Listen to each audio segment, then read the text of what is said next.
Okay, we got a 2004, I believe it is, Chevy Blazer. It's got a brake line leaking somewhere, and I see that this frame's wet and stuff right here. So I'm assuming it's up in there, and you can see all the stuff packed up in there. And here, look at this. So, the first thing we're going to do is try to clean as much of that garbage and stuff out of there we can, and try to get to where we can even see a brake line. So let me clean some of this stuff out of here and see what we got then. Okay, after digging a bunch of dirt out of it, and I've seen this wet spot here, which I thought first glance that's where I was going to find the leak at, but I don't know if you can see it. This here is the brake line, and it's right above where the leak is. Ooh! If you look back here, this is the brake line here. It actually, some light over here. It actually doesn't look too bad. This back here is the worst part, and I'm not seeing if it's leaking or not right now. So what I've done, because I've looked all over everything on this truck and I can't find no other leaks. Okay, the master cylinder. The master cylinder was empty. So what I did, I put some fluid in, and I'll start this thing up, and I'll pump the brakes a few times, and I'll see if I can figure out where the fluid's coming from. Because if I can't find an external leak nowhere, then I'm going to pull this master cylinder loose here and see if it's sucking it back through there. But first I want to pump it up with fluid in it, so that way if there is a leak, and I'm not seeing it right now, it should be evident. So let's try that. Okay, so there it is. We found it for sure. So we know for sure it's the back brake line. That's a shame. It all looks perfectly good until that last little spot. And, you know, that's all because that stuff's laying on top of it, and that's where your fuel lines and stuff are too. So if you do own any of these Chevy Blazers or something and live in a place where you get a lot of dirt and mud and like this, you might want to wash behind that flap a lot and up over this frame with them run, because that'll save a lot of your brake line issues. So now that we know for sure that we're dealing with a brake line issue right here, that makes me feel better. I did see the frame was a little damp here too, so we can go on to fixing this. Okay, this is one of them Summit flaring tools. I had to grind a little bit on the edges here, and I got to clamp it with a pair of vice grips. So this is not the ideal setup. If you've never flared before, and it's your first time especially, I would not suggest buying one of these. Buy something a little more high dollar, because this is not always user friendly. This is 1/4 inch line, and that it says it'll go up to 1/2 inch, but if you're going to do a 1/2 inch line that's steel, you'd be the man. Like, I just can't see how you can do anything. 1/4 inch is pushing it with this. It's alright for 3/16. You gotta make sure that this, where you're at, you gotta make sure that that die goes down in there halfway straight. If it goes in crooked, it's either gonna break the little titty off, and it's gonna mess your flare all up. So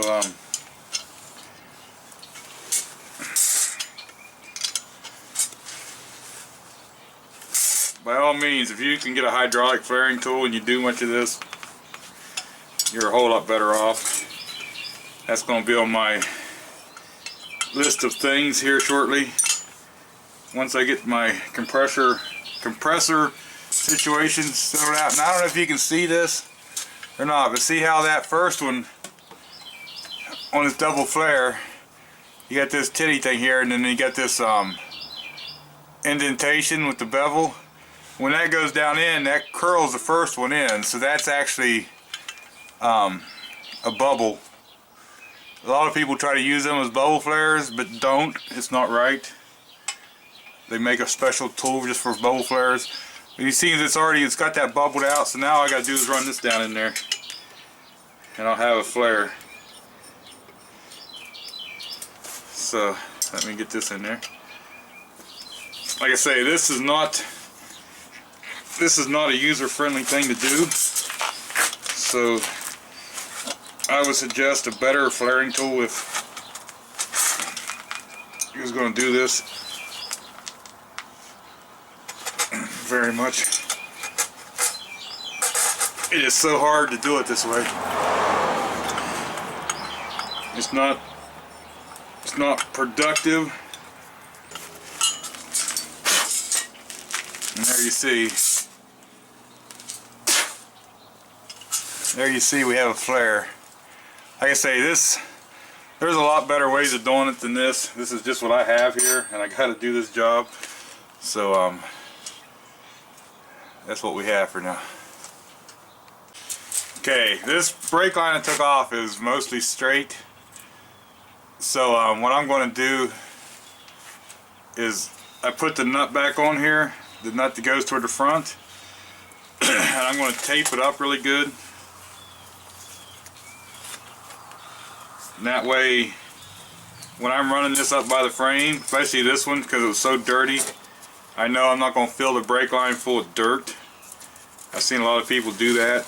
Just flare a line and just start shoving it back to frame and stuff, and you know, you just don't want to fill them full of dirt, so keep that in mind.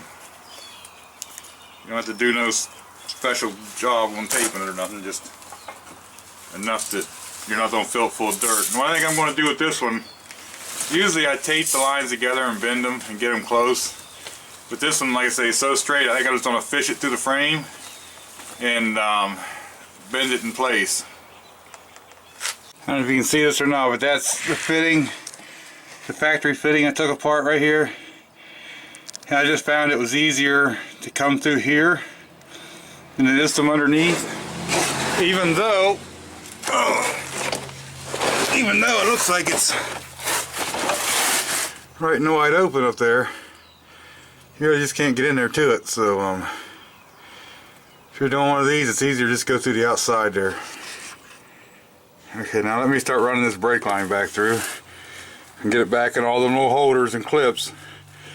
You want your brake line supported, not just hanging there dangling, because if it's just hanging there dangling, flopping around, the vibrations will finally break it. So make sure when you do a brake line, you put it back in all the holders. Okay,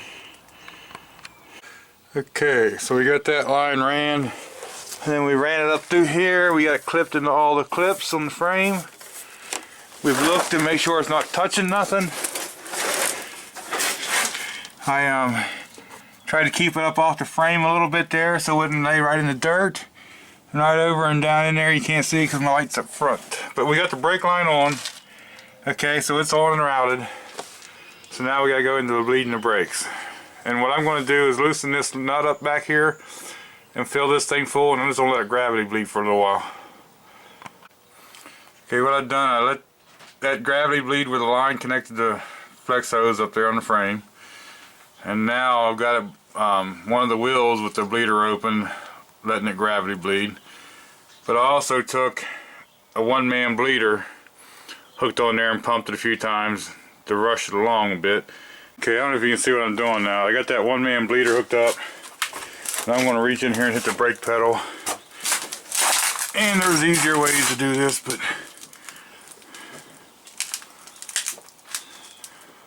and when I do this, I want to take real slow strokes of the brake pedal. And if you're bleeding brakes and you got someone opening and closing the bleeder, all you need to do is push the pedal. You don't need to try to pump the pedal up, because when you're pumping the pedal up, the only thing you're doing actually is busting the air that's trapped in the system up in the littler bubbles. And the more little bubbles you get, the harder it is to work the air out of the system. So just do a one pump. You're moving fluid, not building a pedal. So if you get it sudsed up, you might as well just wait, or have some kind of a way to pressure bleed it. Okay, now I know you probably can't see much of the light, but when you tighten them bleeders up, they just got to be snug. Don't try to super duper tighten them, because once they're bottomed out and hit that seat, they're either going to seal or not. So they don't have to be so tight that you can't get them back out. Now when you get all done, you want to make sure that the cap's back on the master cylinder and everything you've done to the vehicle is back the way it was. You want to check underneath of it for leaks. Make sure you ain't got nothing leaking, and then you can call it good. So we're gonna call this one good. The brakes feel good. I don't see nothing leaking, so we're gonna call this good. We're gonna put a little air in this front tire, and then